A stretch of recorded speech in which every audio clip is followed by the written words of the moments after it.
विधानसभा चुनाव को लेकर कांग्रेस की तैयारियां भी तेज होती हुई नजर आ रही हैं। जनता की राय पर घोषणा पत्र तैयार करने की बात कांग्रेस कर रही है। कांग्रेस मैनिफेस्टो कमेटी जनता से सुझाव मांगेगी। पिछली कांग्रेस सरकार की योजनाओं को भी प्रमुखता कांग्रेस देने वाली है। खबर पर ज्यादा जानकारी के साथ हमारे ब्यूरो चीफ सुरेंद्र ढाका लगातार हमारे साथ बने हुए हैं। सुरेंद्र, जिस तरीके से लगातार देखने को मिल रहा है कि कांग्रेस भी चुनाव के मद्देनजर कवायदों में जुटी हुई है, अलग अलग तरीके से यहां पर जनता को साधने का प्रयत्न कांग्रेस की तरफ से किया जा रहा है और अब एक बड़ी खबर निकलकर सामने आ रही है कि मैनिफेस्टो जो है वो भी जनता के सुझाव के द्वारा ही कांग्रेस बनाएगी। इसको लेकर क्या जानकारी होगी? 3 दिन कांग्रेस का जो चिंतन शिविर चला है उसमें कई मुद्दे सेट हो गए हैं। कई मुद्दों पर फाइनल मोहर उन्होंने लगा ली है। लगभग 18 मुद्दे हैं। दूसरी बात, कांग्रेस की सत्ता में आने की बात जो आपने पूछी है, देखिए 20 साल राज्य बने हो गए हैं और जब जो भी पार्टी सत्ता में होती है उसे जनता दूसरा टर्म का कभी उसे मौका नहीं मिला कि दूसरी बार वो सत्ता रिपीट कर पाए, सत्ता में वापिस आ पाए। तो ऐसे में कांग्रेस के पास एक मौका है और कांग्रेस जानती है, जिस तरह अब हरीश रावत को चुनावी कैंपेन का जिम्मा दिया गया है, नए प्रदेश अध्यक्ष है, पूरी टीम नई बनाई जा रही है, तो एक यूथ टीम है, युवा टीम है, उन्होंने भी एक बड़ा दांव खेला है गणेश गोदियाल पर, जो प्रदेश अध्यक्ष जिनको बनाया गया है। हरीश रावत का तजुर्बा और गणेश गोदियाल का जो युवा चेहरा है और ब्राह्मण है, देवस्थान जो तीर्थ पुरोहितों के हकदारी हैं, जो बद्री केदार समिति है उसके अध्यक्ष भी वो रहे हैं, तो एक बड़ा मैसेज है।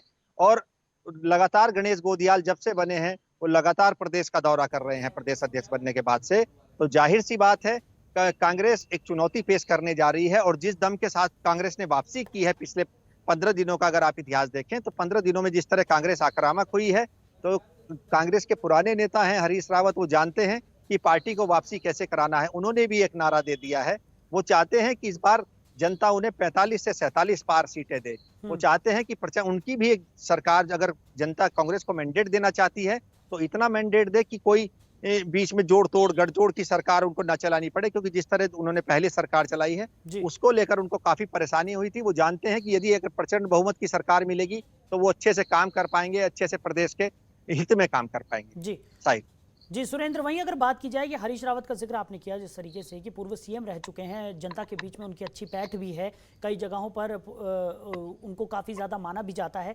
और अगर बात की जाए जिस तरीके से अब नए सीएम है पुष्कर सिंह धामी, वो भी लगातार इस कवायद में जुटे हुए हैं, तो एक बड़ी चुनौती यहाँ पर कांग्रेस के लिए भी होगी। और दूसरी तरफ आम आदमी पार्टी, जिस तरीके से भारतीय जनता पार्टी के लिए तो चुनौती है ही, तो कांग्रेस के लिए भी ये दोहरी चुनौती हो गई है, क्योंकि भारतीय जनता पार्टी से मुकाबला उनका था और अब जिस तरीके से आम आदमी पार्टी भी अपना एक वर्चस्व बनाने की तैयारी कर रही है, उस बीच कांग्रेस के लिए भी एक बड़ी चुनौती इसको माना जा सकता है। जी बिल्कुल, देखिए अभी थोड़ा कहना जल्दबाजी होगी, लेकिन मैंने थोड़ी देर पहले भी आपसे कहा है कि दोनों पार्टियों के लिए जिस तरह वो घोषणाएं कर रही हैं, जिस तरह वो आके दिल्ली का जो प्लान है वो उत्तराखंड में दे रहे हैं, तो एक बड़ी चुनौती दोनों पार्टियों के लिए, मैंने पहले भी कहा। लेकिन एक बड़ी चुनौती हरीश रावत सबके लिए है, क्योंकि एंटी इनकम्बेंसी हरीश रावत के खिलाफ नहीं है, कांग्रेस पार्टी के खिलाफ नहीं है। एंटी इनकम्बेंसी हमेशा सत्ताधारी पार्टी के खिलाफ होती है। और ऐसे में भारतीय जनता पार्टी का जो मॉड्यूल रहा है, अगर आपने देखा हो, तो जहां भी वो चुनाव लड़ते हैं, पूर्व जो विधायक हैं उनका टिकट काट देते हैं, पूर्व जिनकी परफॉर्मेंस ठीक नहीं होती उनकी टिकट काट देते हैं। उसी को लेकर एक तैयारी उत्तराखंड में चल रही है। लगातार सभी विधायकों का एक सर्वे कराया जा रहा है, जो पार्टी आंतरिक रूप से कर रही है। उस सर्वे के आधार पर टिकट काटे जाना लगभग तय माना जा रहा है। उत्तराखंड की राजनीति की अगर बात करें तो भारतीय जनता पार्टी के 15 से 20 विधायकों के टिकट काटने की तैयारी है। और इन 15 से 20 विधायकों के पास एक अगला विकल्प जरूर होगा कि अब तक उनके पास कोई ऑप्शन नहीं होता था, सिर्फ 2 राजनीतिक पार्टियां होती थी। ऐसे में आम आदमी पार्टी ने अगर दस्तक दी है, तो ये 15 से 20 विधायक जिनके टिकट काटे जाएंगे, हो सकता है ये आम आदमी पार्टी का या उत्तराखंड क्रांति दल का दरवाजा खटखटाएं।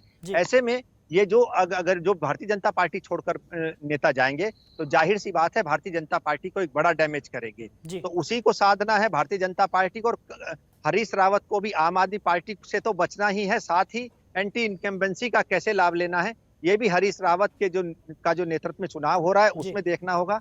और हरीश रावत बहुत पुराने नेता हैं, जमीनी नेता है, खाटी नेता उनको कहा जाता है, और वो पब्लिक की नब्ज अच्छे से पकड़ते हैं। आपने देखा होगा जब से चुनावी कैंपेन की जो जिम्मेदारी हरीश रावत को मिली है, तो उसके बाद लगातार हरीश रावत कभी राष्ट्रीय प्रवक्ता है भारतीय जनता पार्टी के अनिल बलूनी, उन पर आक्रामक हो जाते हैं, और कभी लगातार पुष्कर सिंह धामी को घेर रहे हैं। और उन्होंने एक बात साफ कर दी है, युवा होना और युवा दिमाग होना दोनों अलग चीज है। पुष्कर सिंह धामी पर उनका सबसे बड़ा अटैक है। जी जी, चलिए सुरेंद्र, आप बने रहिए हमारे साथ, आगे भी आपसे हम जानकारियां लेंगे।